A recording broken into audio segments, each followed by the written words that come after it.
Bookish voice में आपका स्वागत है। आप सुन रहे हैं ऋग्वेद हिंदी में। सूक्त 31। देवता अग्नि। हे अग्नि, तुम अंगिरा गोत्र वाले ऋषियों के आदि पुरुषी थे। तुम स्वयं देव थे एवं अन्य देवों के कल्याणकारक मित्र थे।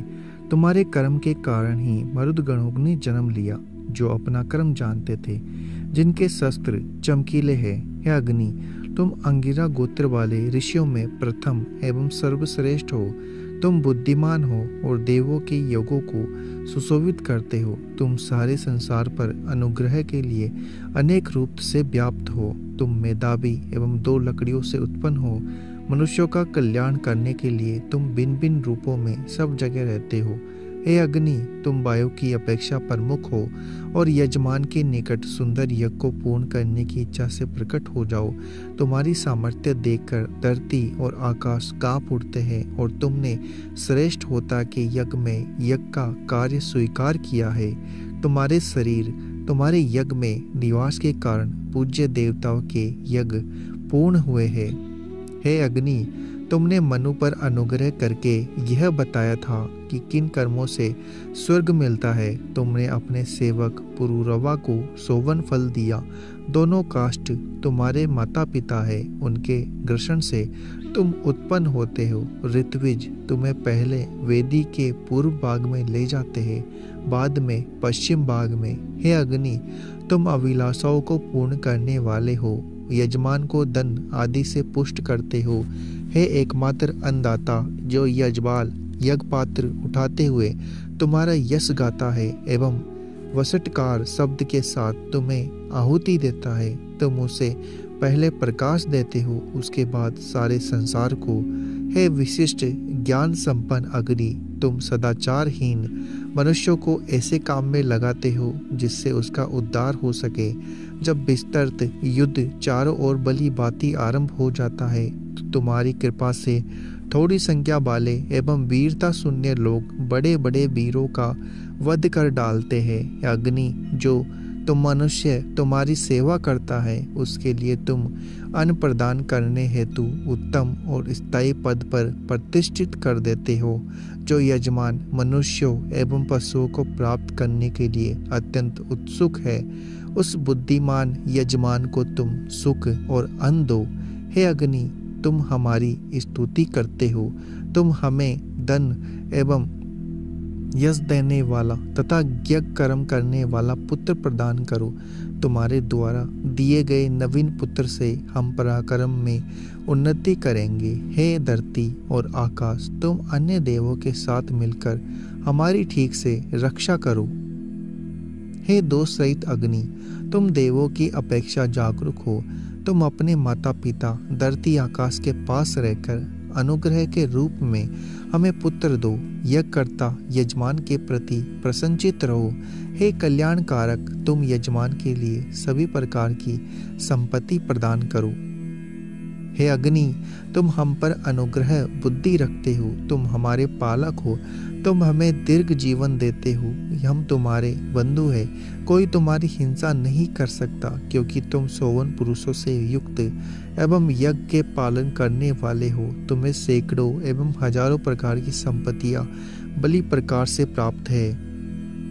हे अग्नि, तुम्हें देवों ने प्राचीन काल में मनुष्य रूपधारी नहुस एवं मानव शरीर वाला सेनापति बनाया था। जिस समय तुमने मेरे पिता अंगिरा ऋषि के पुत्र के रूप में जन्म लिया था, उसी समय देवों ने इला को मनु की धर्म उपदेश कत्री बनाया। हे वंदनीय अग्नि, तुम अपनी रक्षण शक्ति द्वारा हम धनवानों एवं हमारे पुत्रों के शरीर की रक्षा करो। हमारे पुत्र तुम्हारे यज्ञ में सदा रहने लगते हैं। तुम उनकी गायों की रक्षा करो। हे अग्नि, तुम यजमान की रक्षा करते हो। तुम राक्षसों की बाधा से यज्ञ को मुक्त करने के लिए यज्ञ के समीप रहकर चारों ओर प्रकाशित होते हो। तुम हिंसा नहीं करते, अपितु पोषण करते हो। जो स्तुति गान करता तुम्हें द्रव्य देता है, तुम उसकी स्तुति को मन से चाहते हो। हे अग्निदेव, तुम ऐसी कामना करो कि तुम्हारी स्तुति करने वाला ऋत्विज मन चाहा अनंत धन प्रदान करे। विद्वान लोग कहते हैं, तुम दर्वल यजमान का पालन करने के लिए प्रसन्नचित पिता के समान हो। तुम अत्यंत ज्ञानवान हो। तुम अबोध बालक के समान यजमान को ज्ञान दो और दिशाओं का बोध कराओ। हे अग्नि, जिस यजमान ने ऋत्विजों को दक्षिणा दी है, उसकी तुम चारों ओर से उसी प्रकार रक्षा करो जिस प्रकार सिला हुआ कवच शरीर की रक्षा करता है। जो यजमान अतिथियों को स्वादिष्ट अन्न खिलाकर सुखी करता है एवं अपने घर में प्राणियों से यज्ञ करवाता है, वह स्वर्ग के समान सुखकारी होता है। हे अग्नि, हमने जो तुम्हारी यज्ञ का लोप किया उस भूल को क्षमा करो। हम तुम्हारी अग्निहोत्र रूपी सेवाओं को छोड़कर जो दूरवर्ती मार्ग में चले आए हैं, उस सेवा को भी हमको क्षमा करो। तुम सोमयाग करने वाले मनुष्यों को सरलता से प्राप्त हो जाते हो।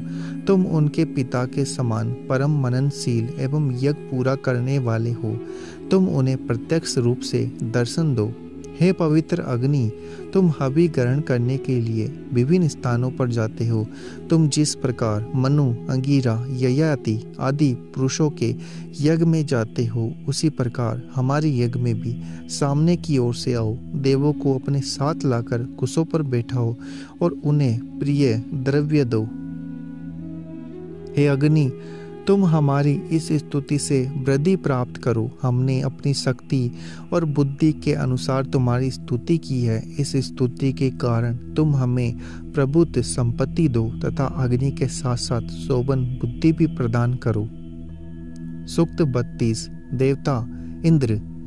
मैं वज्रधारी इंद्र के पूर्वकृत पराक्रमों का वर्णन करता हूँ। उसने मेघ का वध किया, इसके पश्चात जलों को धरती पर गिराया, इसके बाद बहती हुई पहाड़ी नदियों का मार्ग बदल दिया। इंद्र ने पर्वत पर आश्रय लेने वाले मेघ का वध किया। त्वष्टा ने इंद्र के लिए बलि प्रकार फेंका जाने वाला वज्र बनाया। इसके बाद जल की वेगवती धाराएं उसी प्रकार समुद्र की ओर गई थी जिस प्रकार रंभाती हुई गाय बछड़ों वाले घर की ओर जाती है। इंद्र ने वेल के समान तेजी से सोम ग्रहण किया। ज्योतिष, टोम, गोमेद और आयु, इन विविध युगों में छुआया हुआ सोमरस इंद्र ने पिया। धन के स्वामी इंद्र ने वज्र रूपी बाण ग्रहण करके सर्वप्रथम उत्पन्न मेघ का वध किया था। हे इंद्र, जब तुमने प्रथम उत्पन्न मेघ का वध किया था, तभी मायादारियों की माया भी समाप्त कर दी थी। इसके पश्चात तुमने सूर्य, आकाश एवं उषा को प्रकाशित किया था। इसके बाद तुम्हारा कोई शत्रु दिखाई नहीं दिया। इंद्र ने संसार में अंधकार फैलाने वाले शत्रु को महाविनाशकारी वज्र द्वारा हाथ काटकर मारा था। जिस प्रकार कुल्हाड़ी से काटी हुई शाखा गिर पड़ती है, उसी प्रकार वृत्र धरती पर सोया हुआ था। अहंकारी वृत्र ने यह समझकर इंद्र को ललकारा कि मेरे समान कोई योद्धा नहीं है। इंद्र महान पराक्रमी, बहुतों का ध्वंस करने वाले एवं शत्रु विजयी है। वृत्र इंद्र के विनाश से बच नहीं सका। इंद्र के शत्रु वृत्र ने गिरते गिरते नदियों के किनारे भी नष्ट कर दिए। बिना हाथ पैर वाले वृत्र ने इंद्र को युद्ध में ललकारा। इंद्र ने पहाड़ की चोटी के समान वृत्र के पुष्ट कंधे में वज्र मारा। जिस प्रकार शक्तिशाली पुरुष की समानता करने वाले बलहीन व्यक्ति का प्रयत्न व्यर्थ जाता है, वही दशा वृत्र की हुई। वह कई जगह घायल होकर धरती पर गिर पड़ा। सुंदर जल धरती पर पड़े हुए वृत्र को लांघकर उसी प्रकार आगे जा रहा है जिस प्रकार सरिता टूटे हुए किनारों को पार करके बहती है। वह जीवित अवस्था में अपनी शक्ति से जिस जल को रोके हुए था, इस समय वह उसी जल के नीचे सो गया है। वृत्र की माता वृत्र की इंद्र के प्रहार से बचाने के लिए तिरछी होकर उसके शरीर पर गिर पड़ी। इंद्र ने वृत्र की माता के नीचे के भाग पर वज्र मारा। उस समय माता ऊपर और पुत्र नीचे था। जिस प्रकार गाय अपने बछड़े के साथ सो जाती है, उसी प्रकार वृत्र की माता धनु सदा के लिए सो गई। एक स्थान पर न रुकने वाले जल में डूबकर वृत्र का शरीर नाम मात्र को भी दिखाई नहीं दिया। इंद्र से बैर करने वाला वृत्र चिर निद्रा में लीन है और जल उसके ऊपर होकर बह रहा है। जिस प्रकार पणि नामक असुर ने गायों को गुफा में बंद कर दिया था, उसी प्रकार वस्त्र द्वारा रक्षित उसकी जल रूपी पत्नियां भी निरुद्ध थी। जल बहने का मार्ग भी रुका हुआ था। इंद्र ने वस्त्र को मारकर वह द्वार खोला। हे इंद्र, सभी आयुधों के प्रहार में आदित्य वृत्र ने जब तुम्हारे वज्र के ऊपर प्रहार किया था, उस समय तुम घोड़े की पूंछ के समान घूमकर उसे बचा गए थे। हे सूर, तुमने पणि द्वारा पर्वत गुफा में छिपाई हुई गायों को जीता तथा सोम को भी जीत लिया। तुमने 7 नदियों का प्रवाह बाधाहीन कर दिया। जिस समय इंद्र और वृत्र परस्पर युद्ध कर रहे थे, उस समय वृत्र ने माया से जिस बिजली, मेघ गर्जन, जल वर्षा, अग्नि का प्रयोग किया था, वे इंद्र को नहीं रोक सके। इसके साथ ही इंद्र ने वृत्र की अन्य मायाओं को भी जीत लिया। हे इंद्र, वृत्र को मारते मारते तुम्हारे मन में कोई भी भय नहीं हुआ। उस समय तुमने सहायक रूप में किसी भी वृत्रहंता को भी नहीं देखा था। तुम निडर बाज पक्षी के समान शीघ्रता से 99 नदियों को पार कर गए थे। वृत्र को मारकर वज्रधारी इंद्र स्थावर, जंगम, सिंह सहित और सिंह वाले पशुओं के स्वामी बने। इंद्र मनुष्यों के भी राजा बने। जिस प्रकार पहिए के अरे नेमी में स्थित रहते हैं, उसी प्रकार इंद्र ने सबको धारण किया। सूक्त 33। देवता इंद्र, हम पणि असुर द्वारा रोकी हुई गायों को पाने की इच्छा से इंद्र के पास चले। इंद्र हिंसा रहित है और हमारी उत्तम बुद्धि को बढ़ाते हैं। इसके बाद वे इस गो रूप धन के विषय में हमें उत्तम ज्ञान देते हैं। जिस प्रकार बाज अपने घोंसले की ओर से तेजी से जाता है, उसी प्रकार मैं उत्तम स्तुतियों द्वारा पूजन करके धनदाता एवं अपराजय इंद्र की ओर दौड़ता हूँ। शत्रुओं के साथ युद्ध छिड़ने पर स्तोतागण इंद्र का आह्वान करते हैं। समस्त सेना से युक्त होकर इंद्र पीठ पर तरकस लगाए हुए हैं। सबके स्वामी इंद्र जिसे चाहते हैं उसी की गाय पणि से छुड़ाकर उसके पास भेज देते हैं। हे उत्तम बुद्धि संपन्न इंद्र, हमें पर्याप्त मात्रा में गोरूप धन देकर व्यापारी के समान हमसे उसका मूल्य मत मांगना। हे इंद्र, शक्तिशाली मरुदगण तुम्हारे साथ थे, फिर तुमने अकेले ही चोर एवं धनवान वृत्र को कठोर वज्र द्वारा मारा। यज्ञ विरोधी उसके अनुचर तुम्हें मारने के विचार से गए, पर उन्हें तुम्हारे धनुष से मृत्यु मिली। हे इंद्र, जो लोग स्वयं यज्ञ नहीं करते अथवा यज्ञ करने वालों का विरोध करते हैं, वे पीछे की ओर से मुंह करके भाग गए हैं। हे इंद्र, तुम हरि नामक घोड़ों के स्वामी, युद्ध में पीठ न दिखाने वाले तथा उग्र हो। यज्ञ न करने वालों को तुमने स्वर्ग एवं आकाश और धरती से भगा दिया है। वृत्र के अनुचरों ने दोष रहित इंद्र की सेना के साथ युद्ध करना चाहा था। उत्तम चरित्र वाले मनुष्यों ने इंद्र को युद्ध के लिए प्रेरित किया था। जिस प्रकार सूर के साथ युद्ध छेड़ने वाले नपुंसक भाग जाते हैं, उसी प्रकार से वे इंद्र के द्वारा अपमानित होकर अपनी निर्बलता का विचार करते हुए सरल मार्गों से दूर भाग गए हैं। हे इंद्र, वृत्र के कुछ अनुचर तुम्हारी हंसी उड़ा रहे थे और कुछ तुम्हारे भय से रो रहे थे। तुम्हारे उन सभी से आकाश में युद्ध किया एवं दस्यु वृत्र को स्वर्ग से लाकर बलि बाती सपरिवार नष्ट कर दिया। इस प्रकार तुमने सोमरस तैयार करने वालों एवं स्तुतिकर्ताओं की रक्षा की। उन वृत्रानुचरों ने धरती को सब ओर से व्याप्त कर लिया था। वे स्वर्ण एवं मणियों से सुशोभित थे। वे इंद्र को नहीं जीत सके। यज्ञ में विघ्न डालने वाले उनको इंद्र ने सूर्य की सहायता से भगा दिया। हे इंद्र, तुमने अपनी महिमा से धरती और आकाश को व्याप्त करके उनका बलि प्रकार से भोग किया। जो यजमान मंत्रों का उच्चारण समझकर केवल पाठ करते हैं, मंत्र उन्हें अपना समझकर उनकी रक्षा करते हैं। ऐसे मंत्रों द्वारा तुमने उस चोर वृत्र को निकाल दिया। जब आकाश से धरती पर जल नहीं बरसा और धन देने वाली भूमि मानव उपकारक फसलों से युक्त नहीं थी, तब वर्षा कारक इंद्र ने अपने हाथ में वज्र उठाया और चमकते हुए वज्र की सहायता से अंधकार फैलाने वाले मेघ से नीचे गिरने वाला जल पूरी तरह धुआ। इंद्र के स्वदा मंत्र के अनुसार पानी बरसने लगा। तब वज्र उन नदियों के बीच में पहुंचकर बढ़ने लगा जिनमें नाव चल सकती थी। इंद्र ने शक्तिशाली एवं प्राण संहारक वज्र द्वारा उस स्थिर मन वाले वज्र को कुछ ही दिनों में मार डाला था। इंद्र ने धरती पर छिपी हुई वज्र की सेना को पूरी तरह भेद दिया था। संसार को दुखी करने वाले एवं सिंह के समान आयुध वाले वज्र को अनेक प्रकार से मारा था। हे इंद्र, तुम्हारे पास जितना वेग और बल है उसके द्वारा तुमने युद्ध अभिलाषी वज्र को वज्र की सहायता से काट डाला। इंद्र का कार्य सिद्ध करने वाला वज्र शत्रुओं पर गिरा था। इंद्र ने तीक्ष्ण एवं श्रेष्ठ वज्र रूपी आयुध से वज्र के नत्रों को तोड़ डाला था। इसके पश्चात इंद्र ने अपना वज्र के ऊपर चलाया, उसे मारते हुए बली बाती अपना उत्साह बढ़ाया।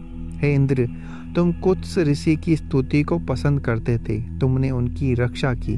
तुमने युद्ध रथ एवं श्रेष्ठ गुणों वाले दशदु ऋषि की भी रक्षा की। तुम्हारे घोड़ों की टापों से उठी हुई धूल आकाश तक फैल गई थी। सैवत्रीय ऋषि शत्रुओं के वश से पानी में छिप गए थे। मनुष्यों में श्रेष्ठ पद पाने की इच्छा से वे तुम्हारी कृपा के कारण ही बाहर निकले।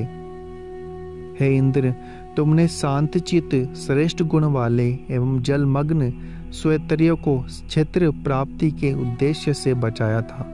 जो लोग हमारे साथ बहुत दिनों से युद्ध कर रहे हैं और हमसे शत्रुता रखते हैं, तुम उन्हें वेदना और कष्ट दो। सूक्त 34। देवता अश्विनी कुमार।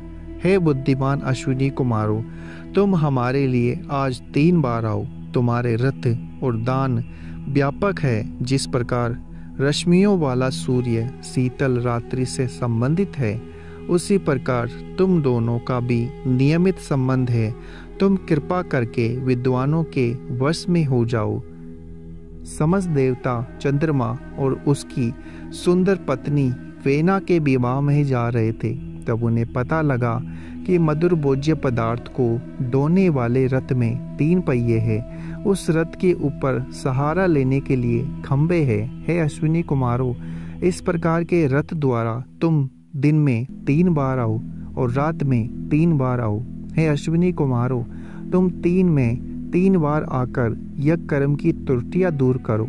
आज यज्ञ का द्रव्य मधुर रस से 3 बार सींचो। रात और दिन में 3-3 बार बलकारक अन्न से हमारा पोषण करो। हे अश्विनी कुमारों, हमारे निवास स्थान में 3 बार आओ। हमारे अनुकूल कार्य करने वाले मनुष्य के पास 3 बार आओ। जो लोग तुम्हारे द्वारा रक्षणीय है, उनके पास 3 बार आओ।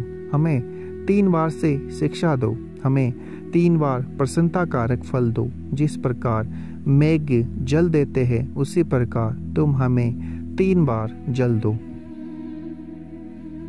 हे अश्विनी कुमारों, हमें 3 बार धन प्रदान करो। हमारे देवों संबंधी यज्ञ में 3 बार आओ। 3 बार हमारी बुद्धि की रक्षा करो। 3 बार हमारे सौभाग्य की रक्षा करो। हमें 3 बार अन्न दो। तुम्हारे 3 पहिए वाले रथ पर सूर्य की पुत्रियां सवार है। हे अश्विनी कुमारों, स्वर्ग लोक की औषधि हमें 3 बार दो। पृथ्वी पर उत्पन्न औषधि हमें 3 बार दो। आकाश से हमें 3 बार औषधि दो। हे बृहस्पति के पोषकों, हमें बात, पित्त, कप इन 3 धातुओं से संबंधित सुख दो। हे अश्विनी कुमारों, तुम प्रतिदिन यज्ञ में बुलाने योग्य हैं। तुम 3 बार धरती पर आकर वेदी पर 3 परतों के रूप में बिछी हुई कुशाओं पर शयन करो। शरीर में जिस प्रकार प्राण वायु आती है, उसी प्रकार तुम 3 यज्ञ स्थानों में आओ। हे अश्विनी कुमारों, सिंधु आदि 7 नदियों के जल से 3 सेवा अभिषेक हुए हैं। जलों के आधार 3 कलश और 3 सवनों से संबंधित 3 प्रकार की हावी तैयार है। तुमने पृथ्वी आदि तीनों लोकों से ऊपर जाकर दिवसरा रात्रि युक्त आकाश में सूर्य की रक्षा की थी। हे नास्तियों, तुम्हारे 3 कोनों वाले रथ के 3 पहिए कहाँ है? रथ के ऊपर जो बैठने का स्थान है उसके 3 वंशनधारी रूप डंडे कहाँ है? तुम्हारे रथ में बलवान गधे न जाने कब जोड़े गए, उन्हीं के द्वारा तुम हमारे यज्ञ में आते हो। हे नासत्यो, इस यज्ञ में आओ, मैं तुम्हें हवि देता हूँ। तुम मधुर पदार्थों का पान करने वाले, अपने मुखों से मधुर हवि पियो। तुम्हारे विचित्र और दूरी में घी लगे हुए रथ को हमारे यज्ञ में आने के लिए उषा ने पहले ही प्रेरणा दी थी। हे नासत्य अश्विनी कुमारों, 33 देवताओं के साथ मधुर रस सोमरस पीने के लिए इस यज्ञ में आओ। हमें दीर्घायु करो, हमारे पापों का नाश करो, हमारे शत्रुओं को रोको और हमारे साथ रहो। हे अश्विनी कुमारों, तीनों लोकों में चलने वाले अपने रथ द्वारा हमारे पास पुत्र, सेवक आदि सहित धन लाओ। तुम हमारी स्तुति सुनो, तुम हमारी रक्षा के लिए हम तुम्हें बुलाते हैं। हमारी उन्नति करो और संग्राम में हमें शक्ति दो। सूक्त 35। देवता सविता। मैं अपनी रक्षा के लिए सबसे पहले अग्नि को बुलाता हूँ। मैं अपनी रक्षा के लिए मित्र वरुण को यहाँ बुलाता हूँ। मैं संसार के सभी प्राणियों को विश्राम देने वाली रात को बुलाता हूँ। मैं अपनी रक्षा के लिए सविता को बुलाता हूँ। सविता का रथ सोने का है। वे अंधकार से भरे आकाश में बार बार भ्रमण करते हुए देवों और मानवों को अपने अपने कर्मों में लगाते हुए सभी लोगों की यात्रा करते हैं। सविता देव प्रातः काल से मध्याह्न तक उन्नत मार्ग से और मध्याह्न से संध्या तक अवनत मार्ग से चलते हैं। यज्ञ के योग्य सूर्य देव सफेद घोड़ों की सहायता से चलते हैं। वे समस्त पापों का नाश करते हैं। दूर देश से यज्ञ में आते हैं। यज्ञ के योग्य एवं रंग बिरंगी किरणों वाले सविता अपने तेज से लोकों में व्याप्त अंधकार को नष्ट करने के लिए स्वर्ण मूर्तियों से सुशोभित एवं सोने की कीलों वाले विशाल रथ पर सवार हुए हैं। सूर्य के सफेद पैरों वाले घोड़े सोने के जुए वाले रथ को सींचते हुए मनुष्यों को विशेष रूप से प्रकाश देते हैं। मनुष्य एवं सारा संसार प्रकाश के लिए सूर्य देवता के समीप जाता है। स्वर्ग आदि 3 लोक हैं। इनमें स्वर्ग लोक और भूलोक 2 सूर्य के अधिकार में हैं। एक आकाश लोक यमराज के घर जाने का मार्ग है। जिस प्रकार आणी नाम की कील के ऊपर रथ टिका रहता है, उसी प्रकार चंद्रमा आदि नक्षत्र सूर्य का सहारा लिए हुए हैं। जो सूर्य के विषय में जानते हैं वे बोले, गंभीर कंपन वाली, सबको प्राण देने वाली, सरलता से सब जगह पहुंचने वाली सूर्य की किरणें आकाश आदि 3 लोकों में फैली हुई है। यह कौन बता सकता है कि इस समय सूर्य कहाँ है? सूर्य की किरणें किस स्वर्गलोक में विस्तृत है? सूर्य ने पृथ्वी की 8 दिशाएं, प्राणियों के 3 लोक और 7 नदियां प्रकाशित की है। सोने की आंखों वाले सूर्य द्रव्य देने वाले यजमान को उत्तम धन देते हुए यहाँ आए। हाथों में सोना लिए हुए एवं विविध पदार्थों को देखते हुए सूर्य आकाश और धरती दोनों लोकों में जाते हैं। वे रोगों को दूर भगाते हैं, उदय होते हैं और अंधकार को नष्ट करने वाले प्रकाश को लेकर सारे आकाश को व्याप्त करते हैं। हाथों में सोना लिए हुए प्राणदाता, अच्छे नेता, सुख और धन देने वाले सविता यज्ञ में सामने से आए। सूर्य देव प्रति रात्रि स्तुति सुनकर यातु दानों और राक्षसों को यज्ञ से निकालकर स्थित हुए। हे सविता, आकाश में तुम्हारा मार्ग निश्चित, धूलि रहित एवं बलि प्रकार बनाया गया है। तुम उसी मार्ग से आकर आज हमारी रक्षा करो। हे देव, हमारी बातें देवताओं तक पहुंचा दो। अगर आपको हमारा ये प्रयास अच्छा लग रहा है तो चैनल को सब्सक्राइब करें, वीडियो को लाइक और शेयर करना ना भूलें। कमेंट बॉक्स में आप हमें बता सकते हैं कि आपको हमारा ये प्रयास कैसा लग रहा है।